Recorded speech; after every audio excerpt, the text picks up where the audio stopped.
Bismillahirrahmanirrahim. Assalamu alaikum 8th class. Welcome to the online class of science. So as you all know that we have completed our first two chapters, alhamdulillah. In our previous lecture we have completed the exercise of lesson number 2, and now today we are going to start our chapter number 3, mashallah. So all of you have to open your chapters. Chapter number 3 हम निकाल लेते हैं. बहुत interesting chapter है. Chapter is about biotechnology. Biotechnology का chapter है. Basically अगर मैं आपको छोटी सी बात बताऊं कि बायोटेक्नोलॉजी क्या होती है, तो बायोटेक्नोलॉजी ह्यूमन बींग्स की ही तो जो लिविंग थिंग्स होती हैं उनको डिफरेंट तरीक़ों से इन ह्यूमन बींग्स के बेनिफिट के लिए इस्तेमाल करना. लाइक लिविंग थिंग्स, प्लांट्स भी लिविंग थिंग्स हैं, तो प्लांट्स अक्सर इस्तेमाल किए जाते हैं. प्लांट्स से ह्यूमन बींग्स की जो इंसान है उनके लिए दवाइयाँ बनती हैं. तो ये दवाइयाँ बनना इट्स ऑल अबाउट या डिफरेंट एक्सपेरिमेंट्स करना प्लांट्स का एनिमल्स पर, एनिमल्स और प्लांट्स का ह्यूमन बींग्स पर. तो this is all related to biotechnology. Bio means life and technology means technology जिसमें कोई ना कोई चीज़ टेक्निक यूज़ हो रही हो, तो ज़िंदगी के साथ कोई ना कोई टेक्निक यूज़ करना. लिखा है after studying this chapter students will be able to. ये चैप्टर कंप्लीट करने के बाद जो बच्चा है वो किन किन चीज़ों को पता उन काबिल होगा कि बताए. बायोटेक्नोलॉजी डिफ़ाइन करने के explain how DNA is replicated. DNA कैसे रेप्लिकेट किया जाता है. Describe the relationship between DNA genes and chromosomes. DNA genes और क्रोमोसोम्स का रिलेशनशिप आपस में क्या है. Define bacterium. बैक्टीरियम क्या होता है. Explain how genes are introduced into a bacterium. कैसे बैक्टीरियम में जो जीन्स हैं उनको इंट्रोड्यूस कराया जाता है. List sums biotechnological products use in daily life. अपनी रोज़मर्रा की ज़िंदगी में आप बायोटेक्नोलॉजिकल प्रोडक्ट्स किस तरह कौन कौन से बायोटेक्नोलॉजिकल प्रोडक्ट्स को इस्तेमाल करते हैं. Explain the genetic modification in different foods can increase the amount of central nutrients. कि कैसे जेनेटिक जीन्स हैं उसमें बहुत सी मॉडिफिकेशंस आती हैं, लाइक उसमें बहुत सी अच्छी बातें भी आती हैं, और डिफरेंट फूड्स में वो कैसे इस्तेमाल होती हैं, उनसे हमें किस तरीके से न्यूट्रिएंट्स मिलते हैं. List general applications of biotechnology in various fields. बहुत से शोबों में कैसे बायोटेक्नोलॉजी की जनरल एप्लीकेशंस क्या हैं, कि शोबों में किस तरह बायोटेक्नोलॉजी का इस्तेमाल किया जाता है. Explain how biotechnology allows meeting the nutritional needs of growing population. कि बढ़ती हुई आबादी में किस तरह जो बायोटेक्नोलॉजी है उससे हम अपनी ज़रूरियात को पूरा कर सकते हैं. This is all the student learning outcomes. के इस चैप्टर को पढ़ने के बाद स्टूडेंट्स जो हैं वो किन किन चीज़ों के बारे में अच्छे तरीके से जान सकेंगे और वो बता सकेंगे. ठीक है, स्टार्ट करते हैं अपना चैप्टर. सबसे पहले तो आपकी बायोटेक्नोलॉजी की डेफिनेशन है, इसको आप हाईलाइट कर लें या अंडरलाइन कर लें, और इसको आपने याद बहुत अच्छे तरीके से कर लेना है. The technology in which living things are used in different ways to help and benefit human beings is called biotechnology. Technology जिसमें लिविंग थिंग्स को हम इस्तेमाल करते हैं मुख्तलिफ़ तरीक़ों से ताकि इंसानों का फ़ायदा हो सके, इसको बायोटेक्नोलॉजी कहते हैं. अब कौन कौन सी ऐसे लिविंग थिंग्स हैं जिनको हम इस्तेमाल करते हैं. Like micro organisms are used in bread, yogurt, cheese, vinegar and several medicines.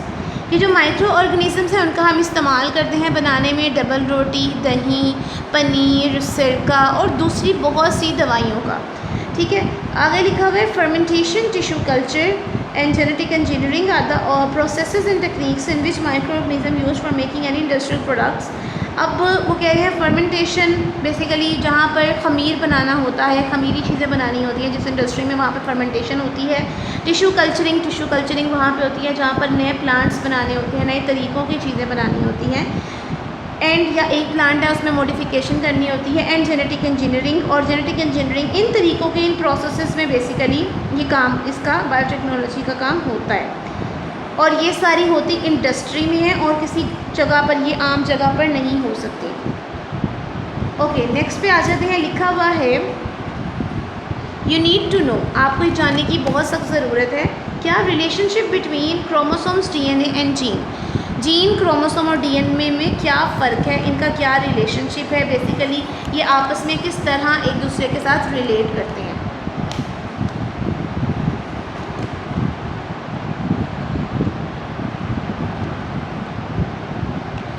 सबसे पहले लिखा हुआ है as we have learn in the previous chapter there is a close structural and functional relationship between chromosome, DNA and genes. जैसे कि हमने पिछले chapter में पढ़ा था कि इनके अंदर बहुत एक ज़्यादा अहम रिश्ता है, इनका ताल्लुक़ बहुत अहम है डीएनए, जीन्स और क्रोमोसोम्स का। लाइक हमने मियोसिस और माइटोसिस के बारे में इस क्लास पढ़ा था और उसमें हमने देखा था कि सबसे पहले क्रोमोसोम्स जो हैं वो डुप्लीकेट होते हैं इंटरफेस में। जब उनकी डुप्लीकेशन हो जाती है तो उसके बाद वो जो है वो बाद में जाकर सेल डिवीजन होती है। सेल डिवीजन में उनका डीएनए जो है वो दोनों के पास डुप्लीकेट जब होता है तो डीएनए दोनों के पास चला जाता है। और डॉटर सेल्स में वो जब सेल डिवाइड हो जाता है, सेल एक दूसरे से अलग हो जाता है, तो जितने क्रोमोसोम्स एक में होते हैं उतने ही दूसरे में होते हैं। तो दोनों सेम नंबर ऑफ़ क्रोमोसोम्स होते हैं, उनका डीएनए भी सेम होता है, उनकी जीन्स भी सेम होती हैं। Chromosomes are the thread like structures found in the nucleus of a cell. Chromosomes जो होते हैं वो थ्रेड लाइक धागे नुमा शक्ल के कुछ स्ट्रक्चर्स होते हैं जो कि न्यूक्लियस के सेल में मौजूद होते हैं। They are made up of DNA and protein, और वो बने किससे होते हैं? डीएनए और प्रोटीन से। DNA is the heredity material. DNA एक हेरिडिटी मटीरियल है, मतलब ऐसा है जो कि विरासती मादा है, विरासत में आपको मिलता है। Genes the section of DNA are located on chromosomes and control the development of heredity characteristics in an organism. अब जीन्स क्या करते हैं कि हेरिडिटी कैरेक्टर्स को जो किसी भी जानदार में मौजूद है उसकी डेवलपमेंट को कंट्रोल करते हैं। लाइक अगर आपको पेरेंट्स से जो जीन्स मिली हैं उसको वैसे का वैसे ही रहने देते हैं, उसको चेंज होने नहीं देते। अगर वो थोड़ी सी चेंज हो जाती हैं तो वो एबनॉर्मेलिटी की तरफ चली जाती हैं। In human cells there are more than 1000 genes on a single chromosome. अगर ह्यूमन सेल की बात की जाए, इंसानों के सेल्स, उसमें बहुत ज़्यादा तादाद में, हज़ारों की तादाद में जीन्स मौजूद होते हैं एक क्रोमोसोम पर। एक क्रोमोसोम पर हज़ारों की तादाद में जीन्स मौजूद होते हैं, और जो जीन्स मौजूद होते हैं वो बेसिकली हर जीन जो है वो पेरेंट से मिली होती है, कुछ फादर से कुछ मदर से। तो वो उसके बिहाफ पर ही जिसकी तरफ से ज़्यादा जीन्स में आ रही होती है पेरेंटल जीन्स में, या वो फादर से आ रही होती है, मदर से आ रही होती है, उस तरह की जो ऑफस्प्रिंग है वो उस तरह का ही पैदा होता चला जाता है। ठीक है, this is the very important question, relationship between chromosome and DNA.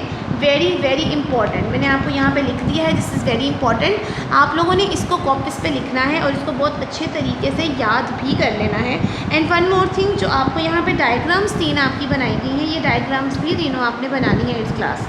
8th class अपना काम जो है वो बहुत अच्छा, बहुत खूबसूरत काम किया करें, ताकि खूबसूरत काम करने से ऐसा होता है कि आपको जो भी कोई आपका काम देखेगा वो अप्रिशिएट करना नहीं भूलेगा। और एक जो टीचर है वो हमेशा अपने स्टूडेंट्स का भला ही सोचता है। तो मैं हमेशा आपको यही कहती हूँ कि काम ऐसा करो कि अगला बंदा आपकी तारीफ़ करे। तो यू नीड अप्रिसिएशन, आपको अप्रिसिएशन की बहुत ज़रूरत होती है हमेशा। ऐसा नहीं है कि आप परफेक्ट हैं, कभी ऐसा नहीं होता कि इंसान परफेक्ट हो। इंसान में बहुत सी इम्परफेक्शंस होती हैं, वो इम्परफेक्शंस को ख़त्म करने की ज़रूरत और हमेशा उसकी कोशिश करनी चाहिए कि हम अपनी इम्परफेक्शंस को ख़त्म करें और परफेक्ट होने की कोशिश करें।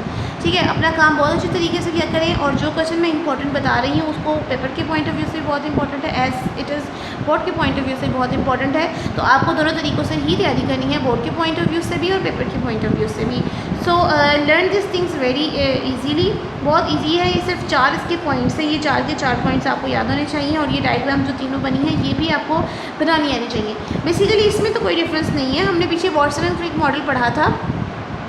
ये लाइक वैसा ही है कि C के साथ G का कंपैरिजन होता है और A के साथ D का होता है। अब देखिए, सबसे पहले अगर C इधर है तो G इधर है, सॉरी लाइक दिस। अगर साइटोसिन इधर है तो गुआनिन इधर है, और उसके नीचे एडेनिन और थायामीन है। फिर ये साइटोसिन और गुआनिन आएगा, लेकिन उसकी जो सीक्वेंस है वो थोड़ा सा चेंज हो जाएगा। गुआनिन इस तरफ आ गया, साइटोसिन उधर चला गया, थायामीन है, फिर एडेनिन है, और ये एक लाइक इस तरह पूरा हो गया। ये चेन है, ये ऐसे एक चेन है। ठीक है, जब ये इस तरफ को आएगी तो ये अगेन यही वाला सीक्वेंस आ जाएगा। इस तरीके से ना ये कोडिंग हर जीन्स की चेंज होती है, हर क्रोमोसोम की ये जो कोडिंग है ना ये चेंज होती रहती है, ये सबकी सेम नहीं होती। ठीक है, कोडिंग चेंज तब होगी जब जीन चेंज होगी। लाइक देखें ना, जीन 1 है, कोडिंग चेंज है, जीन 2 में कोडिंग चेंज होगी। तो जीन्स जो है, जीन वाइज जो है वो कोडिंग डिफरेंट होती चली जाती है। इसकी जो आपका डीएनए है उसकी कोडिंग डिफरेंट होती चली जाएगी, और इसी तरह ये इस तरह डिफरेंट कोडिंग से जीन्स मिल कर एक क्रोमोसोम बना देंगे। और इस तरह के जो डीएनए है वो एक क्रोमोसोम के अंदर ये जो जीन्स हैं वो बहुत ज़्यादा जीन्स मौजूद होती हैं, हज़ारों की तादाद में मौजूद होती हैं। इट मीन्स कि अगर ये एक क्रोमोसोम आपको नज़र आ रहा है, इसके अंदर हज़ारों की तादाद में जीन्स मौजूद हैं। ठीक है, चलिए जी, नेक्स्ट लेक्चर में आपसे मुलाकात होगी 8th क्लास। तब तक के लिए अपना बहुत ख्याल रखिएगा, मुझे दुआ में याद रखिएगा। अल्लाह हाफ़िज़।